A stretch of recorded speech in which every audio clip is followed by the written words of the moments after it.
Assalomu alaykum hurmatli do'stlar. Mana sizlar bilan yana o'sha YouTube MRX kanali. Ko'rib turganingizlardek mana yangi mashina BMW M560. Sizlar yo'li keladi o'sha birinchi video chiqdi, 2 soat haqida o'sha ishga ishlab mana shu BMW M560 mashinasini sotib oldim. Buni hozir sizlar bilan qisqacha obzor qilamiz. Hadi ketdik. Bunga 200 ming chara sotib oldim, juda ko'p narsa olmadim. Endi sizlar bilan buni tezligini ko'rib chiqamiz. Mana nitro qo'yganman. Razgon juda tez. Sizlar bilan ko'rib chiqamiz. Qani ketdik. Viruslar atay normalni 277 tezlikka chiqadi maksimalni. Mana nitro o'rnatib qo'yganman. Mana do'stlar, yana sizlar oldidan qaytdek o'sha bamba mana qayga keldim. Sizlarga ko'pincha RAM komplekt yonida olib yurmaydiganlarga bu mashinani tavsiya qilmayman.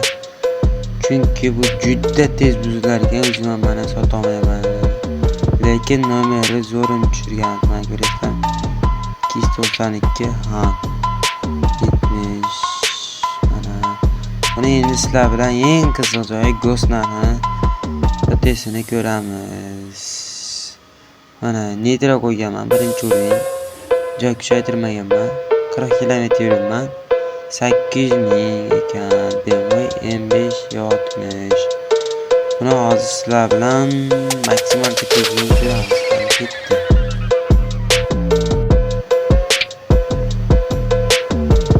Mana 200. Mana maksimal 277 tezlikka ham chiqdi. Bundan ortiq oshmasa kerak. Mana ko'ring, qayrilishlar ham juda sekin. Bu mashina olish maslahat bering, yaxshisi M5 M8 yoki arzonroq mashina olish maslahat beraman. Aynan shu mashinani tavsiya qilaman, chunki juda tez buziladi.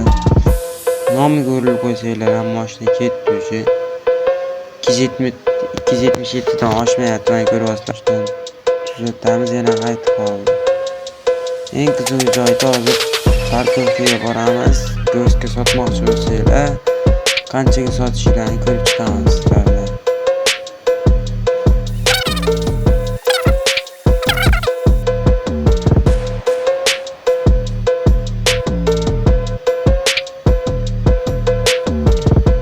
Endi buni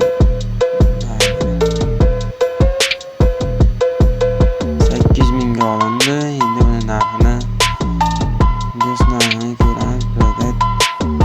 600 ming so'm ko'rib BMW 60. Bay deganim mana rasmlarni chiqarmaydi. Yana bir ikkita mashinalar bor mana.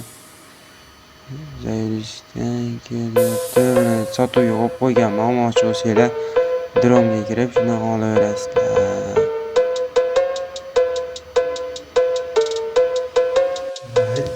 Mana do'stlar, ko'rib turganlaringizda videoni tugatdik. Keyingi videoda nima qilishimizni kommentariyaga yozib ketsalaring, o'shani chiqarishga harakat qilaman. Sizlar bilan YouTube MRX kanali bo'ldi.